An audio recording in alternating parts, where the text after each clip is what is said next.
देखिए जी, अभिनव मेरा इकलौता बेटा है। इसके अलावा एक बेटी है मेरी, उसकी शादी हो गई है और अब वो अपने ससुराल में ही रहती है। कभी कभार ही आना होता है उसका। अब आप तो जानती हैं, बेटियों की जब शादी हो जाती है तो वो अपनी घर गृहस्थी को संभालने में ही बिजी हो जाती हैं। तो आप बस ये समझ लो कि आपकी बेटी खूब राज करेगी। बस यही बोलकर रूपाली की सास ललिता उसे अपने घर की बहू बनाकर ले आती है। लेकिन शादी के कुछ दिनों बाद ही उसे समझ आ जाता है कि उसकी ननद आए दिन ही अपने मायके में आकर पड़ी रहती है। अच्छा माँ, मैं फोन रखती हूँ, लगता है सुरभि दीदी आई हुई हैं। अभी परसों ही तो वो आई हुई थी, जब तू उसके लिए समोसे बना रही थी। आज फिर वो आ गई क्या?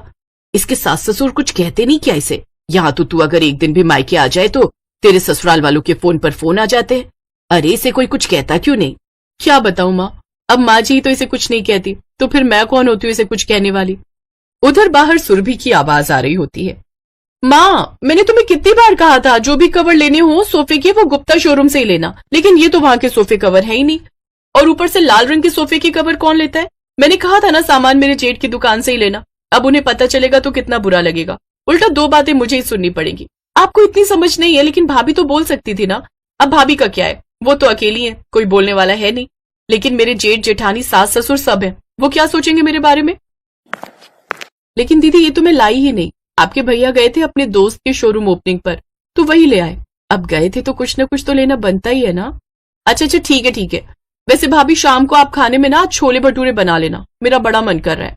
ससुराल में बनाने पर तो मेरा काम बहुत बढ़ जाता है। 2 भटूरे खाने के लिए मुझे सबके लिए बनाना पड़ता है, ऊपर से सारा किचन फैलता है वो अलग। ठीक है भाभी, सुन लिया? हाँ दीदी, मैं बना दूंगी। और हाँ, तनिष्क भी ऑफिस से यहाँ आते हुए जाएंगे तो आप उनके लिए भी बना देना। ठीक है दीदी। रूपाली रसोई में जाती है और अपनी ननद के लिए कोल्ड ड्रिंक और नमकीन लेकर आती है। कुछ देर बाद वो छत से कपड़े उठाकर लाई और उनकी तह बनाने लगी। अपनी भाभी को बिना प्रेस किए कपड़े रखते हुए देख सुरभि बोली, अरे भाभी, आपने बिना प्रेस किए कपड़े अलमारी में रख दिए? हाँ, वो क्या है ना, प्रेस खराब हो गई थी तो इसलिए। तो क्या आपके पापा ने आपको प्रेस भी नहीं दी दहेज में? मेरे पापा ने तो मुझे हर सामान दिया था। ये सुनकर रूपाली दुखी हो गई, क्योंकि वो गरीब घर से थी और उसे कुछ ज्यादा नहीं मिला था। शाम को रूपाली रसोई में छोले भटूरे बनाने की तैयारी करती है, तभी सुरभि भी वहां आ जाती है। वाह वाह, क्या खुशबू आ रही है। अच्छा भाभी, वैसे वो क्रॉकरी सेट कब लिया? ये तो आपके भैया को कंपनी से मिला था दिवाली पर। अच्छा, तो फिर मैं इन्हें ले जाऊं? वो क्या है ना, मेरे ससुराल में रखा क्रॉकरी सेट थोड़ा पुराना हो गया है। ठीक है दीदी, ले जाना। पहले खाना बनकर तैयार है, वो तो खा लीजिए। रूपाली सबको खाना परोसती है, तभी सुरभि का पति भी वहां आ जाता है।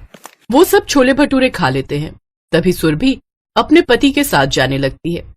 अच्छा भाभी, अगर छोले भटूरे तो 4-5 पैक कर दो, क्या पता बच्चों को फिर भूख लग जाए। वैसे यहाँ के लिए तो कम नहीं रहेगा ना? अरे नहीं बेटी, तू ले जा। अगर कम रहेगा भी तो मेरे लिए रूपाली रोटी लगा देगी, और ये दोनों तो वैसे भी जरा जरा सा खाना खाते हैं। सुरभि वहां से चली जाती है, लेकिन सारा वक्त किचन में रहने के बावजूद भी पूरे दिन की थकान और उन सब की बातों से अब रूपाली परेशान हो चुकी थी, और अब उसका मन करता था कि यहाँ से सब कुछ छोड़कर वो कहीं चली जाए। ऐसे कुछ दिन बीतते हैं। फिर अगले हफ्ते, अरे रूपाली बहू, वो सुरभि का फोन आया था। काम करते हुए ना उसके हाथ की उंगली कट गई है, इसलिए उससे घर का काम नहीं हो पा रहा। वो कुछ दिन यहीं रहने के लिए आ रही है। अपनी सास की बात सुनकर तो रूपाली का माथा ही गर्म हो गया। वो अपने कमरे में जाकर जल्दी जल्दी सामान समेटने लगी। ये देख उसके पति अभिनव ने उससे कहा, अरे क्या बात है रूपाली, तुम ये सारा सामान बेड के अंदर क्यों छिपा रही हो? क्योंकि पति देव जी, आपकी प्यारी बहन सुरभि आ रही है ना। कल ही बाजार से मैं ये सामान खरीद कर लाई हूँ। कहीं उनकी नजर इस पर पड़ गई तो वो सब अपने साथ न ले जाए। अभिनव को अपनी बहन की आदत का पता था, इसलिए वो चुप रहा। शाम को ही सुरभि अपने बच्चों के साथ वहां धमकी। वैसे माँ, एक बात तो बता, भाभी को बार बार मेरे यहाँ आने से कोई परेशानी तो नहीं है ना? अरे उसे क्या परेशानी होगी, 2 रोटी ही तो बनानी है उसे। और वैसे भी ये घर हमारा है, तो हम अपनी बेटी को जितनी बार बुलाएं हमारी मर्जी। तू चिंता मत कर। बिल्कुल सही कहा माँ आपने तो मेरा बोझ हल्का कर दिया। अच्छा बच्चों, अब तुम यहाँ क्यों शोर मचा रहे हो? जाओ अपनी मामी के कमरे में जाओ और वहां एसी और टीवी ऑन करके बैठ जाओ। ठीक है मम्मी, चल बंटू, हम वहां चलकर खेलते हैं। दोनों बच्चे रूपाली के कमरे में चले जाते हैं। अच्छा माँ, अब भाभी को बोलो ना, हमारे लिए मैंगो शेक बना देगी और फिर पकौड़ी भी तल देंगी। वैसे माँ, एक बात कहूँ, उंगली कटने का तो मैंने बहाना बनाया था। वो बच्चों को हफ्ते भर की छुट्टियां मिल गई हैं, इसलिए सोचा यहाँ आकर रेस्ट कर लूं। अच्छा किया, अब तू यहाँ आराम से रह। उधर बच्चों ने मिलकर रूपाली का कमरा तहस नहस कर दिया। रूपाली सारा दिन काम करके थक गई थी। शाम को जब खाना खाने लगे तो सुरभि बोली, आय हाय, ये भी कोई सब्जी है भाभी? भला शाही पनीर ऐसे बनता है क्या? भाभी, इससे अच्छा होता दाल या आलू ही बना देती ना, कोई स्वाद नहीं है इसमें। नहीं सुरभि, इतनी बढ़िया सब्जी तो बनी है। अब खा भी ले बेटी, सब्जी बनाने का भी एक तरीका होता है। अब हर कोई तो स्वादिष्ट सब्जी नहीं बना सकता ना, पता नहीं कैसे कैसे बनाती है। ये सुनकर तो रूपाली की आंखों में आंसू आ गए। जैसे तैसे उसने वो हफ्ता काट लिया। सुरभि अपने बच्चों को लेकर वहां से चली गई।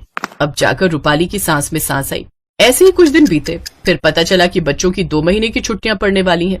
रूपाली की तो सोचते ही रूह कांपने लगी कि कहीं उसकी ननद पूरे 2 महीने के लिए आ गई तो। तभी उसकी बेटी नेहा उसके पास आई।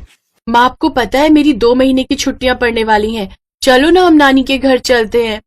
नहीं बेटी, वहां तुम्हारी मामी की तबीयत खराब रहती है, हमारे वहां ज्यादा दिन रहने से उनका खर्चा भी ज्यादा होता है। अपनी पत्नी की बात सुनकर अभिनव ने कहा, तो तुम एक काम क्यों नहीं करती? इस बार छुट्टियों में तुम सुरभि के घर पहुंच जाओ और माँ को मैं तीर्थ यात्रा पर भेज दूंगा। रूपाली को अपने पति की ये बात जंच गई और वो स्कूल बंद होते ही बैग लेकर अपनी ननद के घर पहुंच गई। ये देख सुरभि चौंक गई और बोली, अरे भाभी, आप और नेहा यहाँ, और वो भी सामान के साथ? अचानक कैसे आना हुआ? अरे दीदी, वो नेहा जिद कर रही थी कि हर बार बुआ हमारे यहाँ छुट्टियां मनाने आती है, लेकिन इस बार हम उनके यहाँ छुट्टियां मनाने जाएंगे। ये सुनकर सुरभि हैरान रह गई। हाँ, क्यों नहीं। अच्छा दीदी, अभी आप खाना बना दीजिए, वो क्या है ना, हम खाना खा के नहीं आए। हाँ, लेकिन भाभी आप जरा आइए ना मेरे साथ रसोई में मदद करने। अरे जरूर आती दीदी, लेकिन वो क्या है ना, मेरे हाथ में ये मोच आ गई है, सुबह नहाते वक्त बाथरूम में फिसल गई थी ना। वैसे आप वहां आती थी तब भी तो मैं अकेले ही सारा काम करती थी। अच्छा दीदी, खाना अभिनव के लिए भी बना देना, वो ऑफिस से लौटते वक्त खाते हुए जाएंगे, और सुबह उनका टिफिन भी पैक कर देना। ये सिलसिला 1 हफ्ते तक चलता रहा। 1 हफ्ते में सुरभि की हालत खराब हो गई और उसने रूपाली से पूछा, भाभी वैसे आप कब जा रही हो? बस छुट्टी खत्म होते ही चली जाऊंगी दीदी।